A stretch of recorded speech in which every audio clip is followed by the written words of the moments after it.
Be talking a little bit about my studio space and how I have it set up and some of the gear that I use. So the first thing to look at is just the layout in general. What I look at when I'm making music.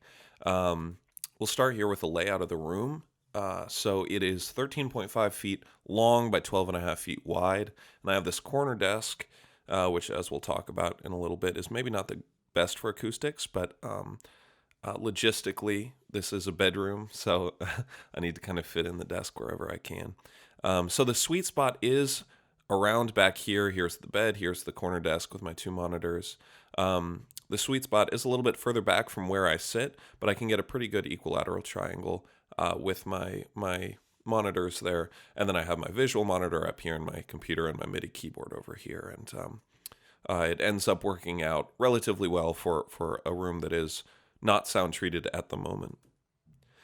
So we'll come back to the sound treating, but for now I just want to talk about the technology and kind of the gear that I use. So I produce everything on a MacBook Pro. It's from mid 2014. I got this way back in high school, and it has served me super, super well. I'm on Mac OS 10.13.6, so High Sierra, also an Intel Core i7. And when I bought the computer, I maxed out the RAM because I knew I'd be doing a lot of video work, and it turned out I'd be doing a lot of audio work as well. I also have this 24-inch external monitor here, which is just a Samsung something from Costco. It's not 4K or anything, it's just HD, but it helps me when I'm mixing and composing and kind of separating the two different functions. The interface that I use, which I am really excited about because I just got it, is an SSL2. It has two of those kind of switchable hybrid inputs, so they can be either XLR or quarter inch. You can see here, I have an XLR plugged in for the mic. It has left and right out for monitors, which I have yet to set up, but those plug in right about there. And then it also has a single quarter inch out for headphones, which is what I use mainly, and that's right here. I love it so far. It has a really cool 4K mode, which emulates their 4000 series, or supposedly emulates their 4000 series big, studio mixers, or at least the sound of that analog system. So I've been enjoying that so far and playing around with it.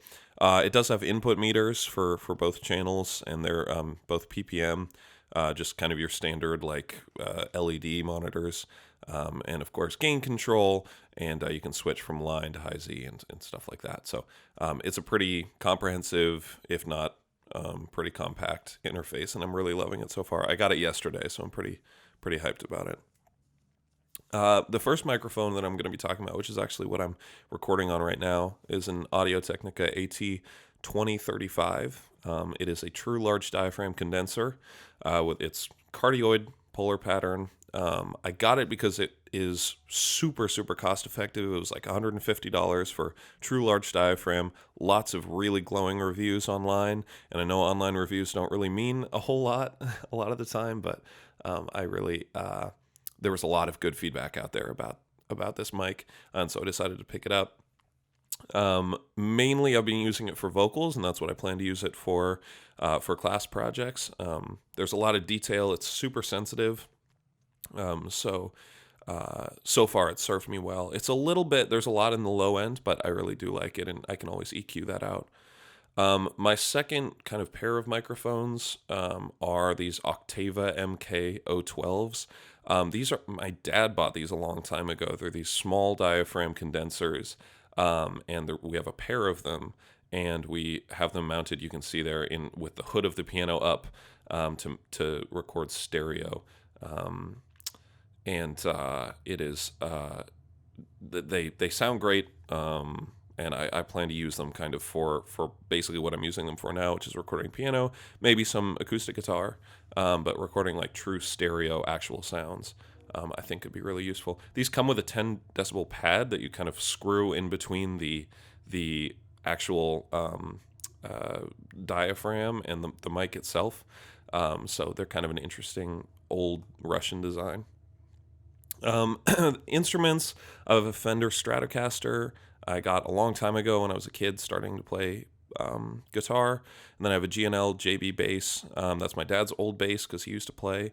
We just got a Steinway grand piano. It's like an old one. It was really hard to find. It wasn't actually that expensive, but we've been enjoying that a lot. And then mostly what I use is my Akai MPK49 MIDI controller, because I do most of my composition and everything straight in the DAW. For monitoring, my two main monitors are Mackie HR824s. I got them initially because they were on crazy good sale like a long time ago when the Mark IIs came out. And I got some kind of good reviews from, we had a neighbor who was a professional musician, and he said, yeah, these will serve you well. So I decided to go with these. But also they're just kind of what was available at the time that I was looking. So my main headphones are the ones I got for recording one, which is a Sennheiser Massdrop 58Xs. I got them because they're so similar to the HD 650s in the low end, and there's a little bit of kind of weirdness in the high end, but that's something that I need to train my ears further to even detect. So maybe one day I'll get the 650s. Who knows? So the room that I'm in, I guess we'll start with soundproofing. There's not a whole lot of opportunity for me to soundproof this because it's hard to add mass, decouple the walls. All these kind of construction-oriented things are going to be pretty difficult. And so I also haven't had problems with sound coming in, even though the walls are pretty audibly thin, right? But like we have a pretty quiet house, so I think the only problem is me making loud music and having other people hear it. Maybe that's the only issue. My plans are to start with porous bass traps in the corners. So like in the upper corner, that's directly opposite my desk, and then in the corners behind my desk, I think there's a ton of buildup there, bass buildup, and just because of kind of the weird way that the room is laid out. The acoustic panels that I want to make are basically like the 2 foot by 4 foot ones that you hang. And I would start with the points of first reflection. I think that would be kind of critical because I'm so offset here. There's going to be weird reflection points off of all the walls. And as you can see, I have this big blank wall and big blank wall directly opposite my monitors. So that's not fantastic for bounce. So I want to start with the first reflections and then gradually treat from there. Also, I want to get some monitor isolation pads. As you can see, my monitors are sitting directly on the desk, which means I think my desk is acting as a giant resonant like slab, basically. So that's not great. And I'd also like to raise them to ear level so that I'm perfectly in that triangle. Reflection filter, I had good luck a while ago with one called a Tonor. It was from Amazon, pretty inexpensive. It was just too bulky to bring back from my co-op. So maybe once I get the room set up a little bit better, I'll look into getting those again. It was like $50 or $60. So in terms of future improvements, I want to start with acoustic paneling, as I was talking about. I would like to look into a Rode NT2. Dr. Doug recommended it, and being able to switch the bowler pattern would be really interesting. And I just want more breadth of experience with vocal mics. Continuing sound treatment. Eventually, I want to build a dedicated booth for recording vocals, but that's not really in this. I mean, I'm quarantining with my parents right now, so this is supposedly a temporary arrangement. Hopefully I'll be able to have my own space and build out a booth there too. I also want to do a custom tiered desk so I can have my monitor up high, have a slide out MIDI keyboard, things like that. And then also eventually I want to get a dedicated Mac Pro that's just for making music, basically, maybe making videos as well, but it has external memory for like all my live takes and all my vocals and things like that, so that I'm not relying on this admittedly aging laptop. So that is it. That is my studio setup. I hope you enjoyed this, and I'm looking forward to seeing everyone.